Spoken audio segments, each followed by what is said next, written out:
Not so long ago I lightened and rebalanced a crankshaft for a Royal Enfield Bullet 500 and shared it on YouTube. But I think what I'm going to do is I'm going to put a little playlist together, because there is actually now, to all intents and purposes, although I haven't got the engine here to stamp a number on it, there is going to be an Asbo 51, and that is going to contain that crank that I lightened and rebalanced and fitted the steel conrod and roller big end to.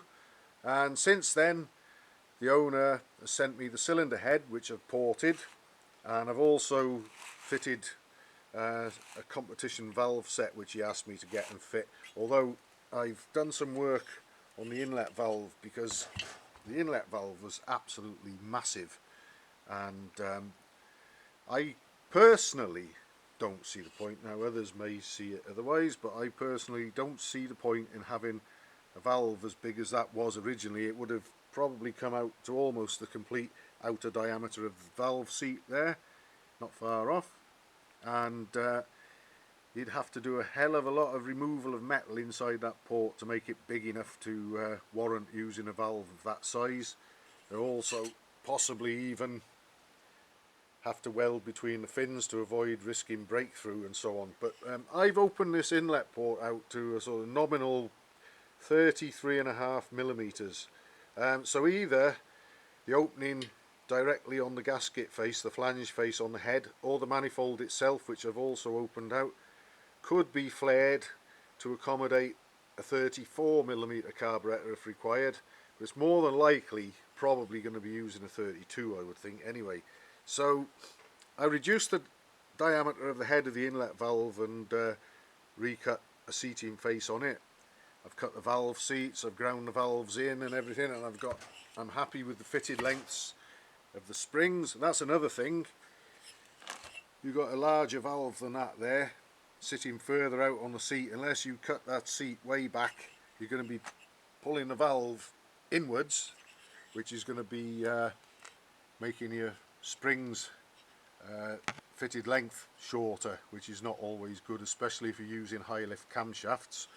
So that's another good reason for staying with a smaller size on the inlet valve, really. What else can I say about it? I've got the cylinder barrel here. It's going to be using one of the American made so-called 9-to-1 high compression pistons. To my reckoning, they're actually just below 8-to-1, and I usually end up shortening a cylinder barrel by anything up to about 2mm. I've shortened this one by 1mm, actually 1.2, because I haven't got the engine here, and I usually like to sort of fit the piston and minus rings and plop the barrel on and just see what I've got when I've got a base gasket in place, and have a look at the piston and see how far up to the top of the bore it comes. Well, I haven't got all that, so I didn't want to take 2mm off in case that was too much, so 1.2 have come off that. But the standard sort of height, usually gasket face to gasket face on Indian 500 bullet barrels, is 77mm. So I've got this one down to a nominal 76. It was actually 77.2, this one, according to my vernier. So I've shortened the barrel. It's been bored out to a plus 60 as well, so we're going to be in a region of about 525cc on this one for high compression. Also, going back to the inlet valve, another good reason for not having one too big is that when you're working with high domed high compression pistons, you've got a bigger valve, you've got more risk of it clipping the piston, and it's also a good reason to go hand in hand with my little trick of retarding the inlet cam by a tooth, because that just keeps the inlet valve that little bit further away from the piston as well. So by the time you put the compression ratio up, you shorten the barrel, done what you want to do with your porting and your valves and whatever, got a high compression piston in there, and retarded the inlet cam timing, everything is usually pretty happy with life.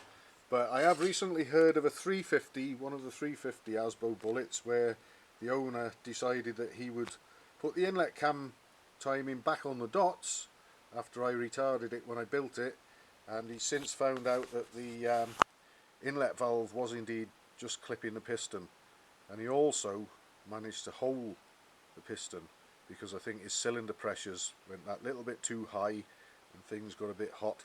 So it's always worth, there's a lot of things when you tune these engines that go hand in hand, and if you do them all you get a very good engine. If you get any one of them out of step, things might not be so good at all. But anyway, here we are.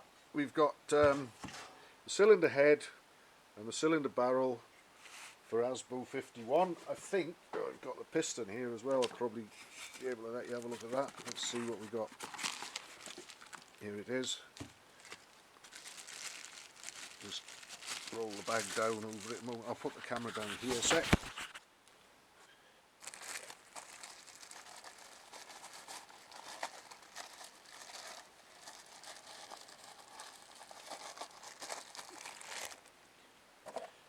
Sorry about that. That's the dome of the what is known as the American made 9:1 piston, and I've used quite a lot of them, although they're not available in plus 40 sizes anymore, so this one's a plus 60.